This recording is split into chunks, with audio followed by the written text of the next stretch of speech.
when you're doing phonics, even if they don't need phonemic awareness.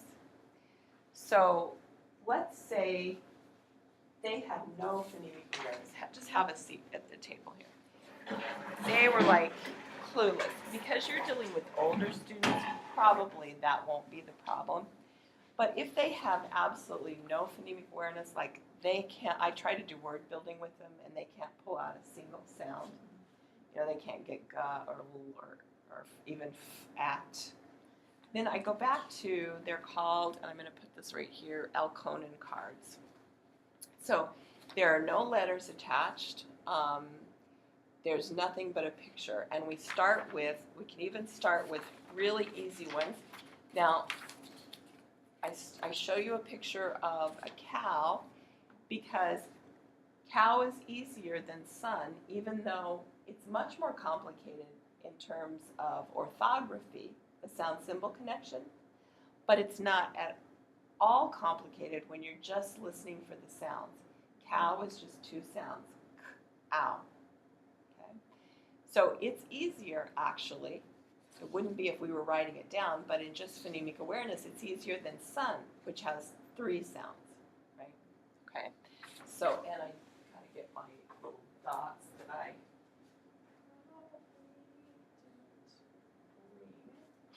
so I'm going to grab these from you. So if I were really struggling with phonemic awareness, there are tons of these pictures on the Florida Center for Reading Research, and I would pull some, and I would try to start immediately at the level of the phoneme.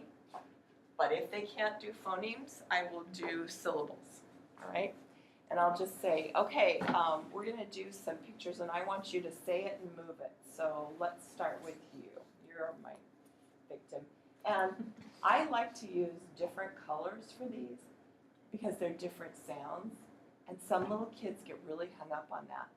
If it's a different sound, it needs to be a different color or a different shape. It's weird. Little kids can get funny little notions, so I would use different colors. So I say, well, this is say it and move it, Carrie. So this is a picture of a what? Cow. Yeah. And cow has two sounds. Do you know what they are? K. Yep. Ow. Perfect. So she didn't need my help with that. But generally they'll be like cow. I'll say, yeah, but there are two sounds there. See if you can hear them. There's k, ow. Now you try. And they're going to do k, ow. And we're going to do 4, 5, 6, 10, 20 of those, right? So she can get two sounds. And then we'll move to, whoa, you did so well on that. Let's try this one that has three sounds.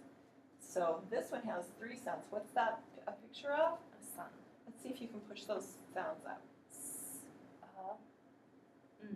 Good. And then we'll do this until she can do 4, maybe even 5 sounds. And we'll keep practicing it. Is it all we'll do? No, not at all. But this will be a little something.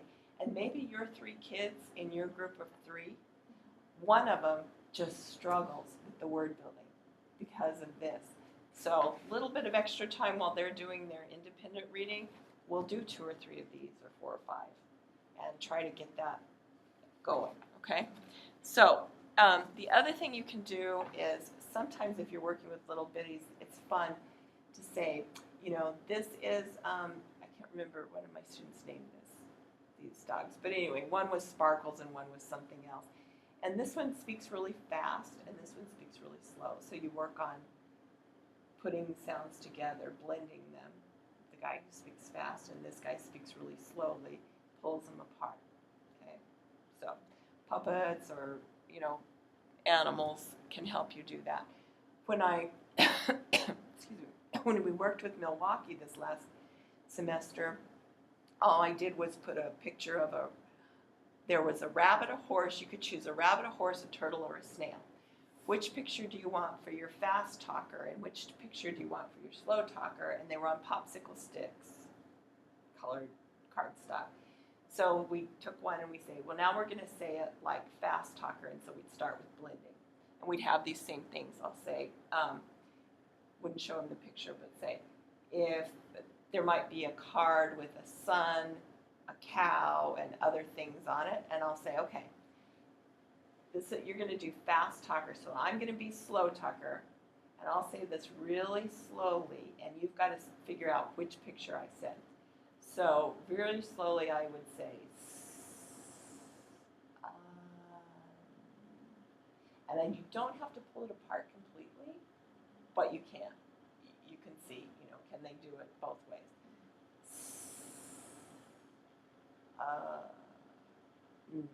And they'd have to point to sun. So they can point with their little fast talker, whatever. And we do that, and then I'd say, okay, now we're going to do it the opposite way, and I'd show them a picture of sun. Now you have to be slow talker. Say it in a slow, slow way, and they pull apart and say sun. Okay. So there are all kinds of little things you can do, but I think having some little animals that are fast or slow if they're little bitties, but if they're older, you can't, you're not going to be able to use that kind of business because they feel ridiculous. So you just give them a very adult explanation of, in order for you to map the sounds to symbols better, it's going to help if you can practice pulling sounds apart and maybe pushing them together if they're really low, but usually older kids can blend. So we're going to do just about 4 or 5 of these every day just to get that skill up. The other thing I've done with older students who still need this, and especially if I'm doing a group of 10 where I don't want to chance it, I just want them to get a little practice with this. As they come through the door, I'll say, and I give them a place to listen on my hand, I'll have a list. Just hold on to it and look at which one, and I see who's coming through the door and say, do they need an easier or a hard one? And I'll have a list of nonsense words that I pulled out of the chaining activity, and I'll say, okay, it's a crazy word, it's not a real word. The word is blip. What are the sounds? And so if it's 4, I'll say, they'll either say it or they'll struggle, and I'll say, okay, let me do it again. The word is blip. Now, when they do this, they may be attaching just sound to my cue here. When I say blip, they may be attaching sounds, but what they're likely doing if they're older students is they're putting letters on this, and then they're pulling out the letters. And that's fine too, because those are reciprocating processes. But if they really struggle with it, I may take them down to 3, I may take them down to just 2 sounds, so that they're more likely to just be using the sounds. Okay, tell me all the sounds in, and they give me it, and maybe tomorrow when they come through the door, all the sounds in sun. So all you've done is you've made lists of 2, 3, 4, and 5 sound words, short vowel sounds, and you're just pulling one as they walk through the door. And because you're doing it with everybody, they're listening to how other people will do it, and so they're getting some of that too as they walk through. So it's another way to do if you have 10 kids. My older students used to say, Miss, this really bugs. Don't bug me at the door with this. So I'd have a bell ringer on the board, and I'd go by and I'd say, I know it bugs, but you got to do it. So, and we'd keep doing that until I felt like they were really starting to pull sounds out. Okay, so there's that. This is kind of that same thing, but stepped up a little bit for syllable types. So I would say, so I'm going to put both of you down here at this side. And I'll be up here. And I've got all this laid out to show you, but I wouldn't have this in front of the students, all right? So all I would have in front of the students is just starting with CVC patterns, short vowel patterns. So I'll say, okay, this is just weird now. These are going to be nonsense words. So if you're going to turn a letter, and then you're going to turn a letter. And so we're just going to flip these as we go. So we got 3 kids, everybody gets a chance. You can turn anything here. And then we have to say, what's the new word? So this word is something I've never heard before. Jag. Jag. And if they don't know, I say j, e, g. There are 2 ways to do blending. You can say j, e, g, and then blend it jag. And some kids will not be able to do that. And for them, you have to say j, e, ja, g, jag, jag. they can't hold on to 3 at a time. And if that's the case, then you put these 2 together and then this one. But if they can, and most kids can, especially the age you're working with, it's j, e, g, jeg. Now, switch one of those letters, Carrie. Yep, just put it down there. So now what do we have? Jen. Jen, very good. And I'll say, okay, so now your turn, Sue. Switch a letter. Pull it down. Now what do we have? 10, a real word. Hey, that's kind of cool. Pull one down. Oh, look at you guys being so just, yeah, it's weird because I use it for something else, Okay. but just, yeah. So now what do we have again? 10. Oh my goodness, you didn't change a thing. Okay, your turn, Sue. Some of these are 2. So what do we have now? Men. Men, all right. And I may switch. I might say, let's speed it up a bit. What is it now? Met. What is it now? Mat. What is it now? Cat. What is it now? Pat. What is it now? Pit. What is it now? Piz. What is it now? Puz. What is it now? Pum. What is it now? Some. And I just keep doing this. And if something weird comes up, like one time I was doing this and F-U-C-K came up and I was like, we have to switch through that. If it comes up a bad word, we have to really quickly go through it, and they laugh and we just go on.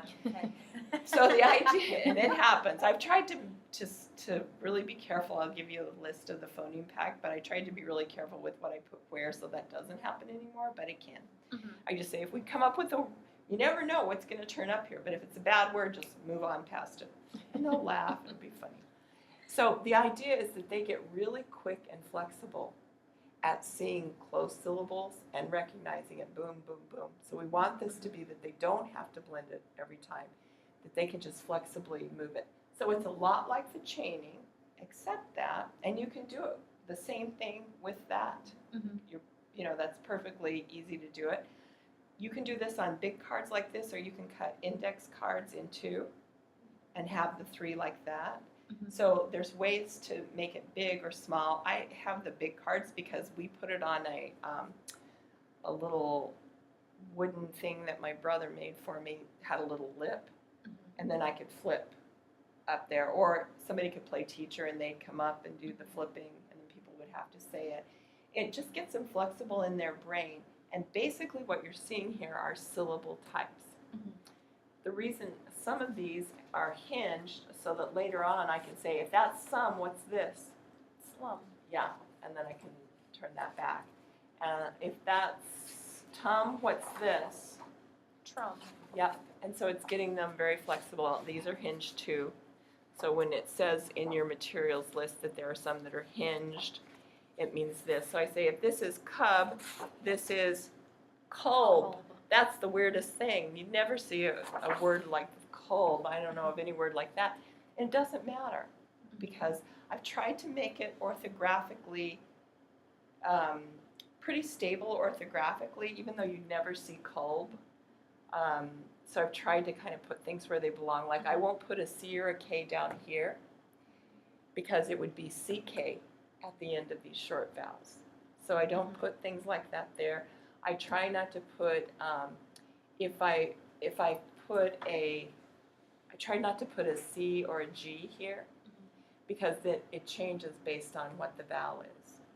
So I try to kind of keep some things out that'll throw confusions. But let's say you did these for a while, then it gives you an ability, and you can just put the ones you want in. You don't have to have the full range. A few of these will get the job done.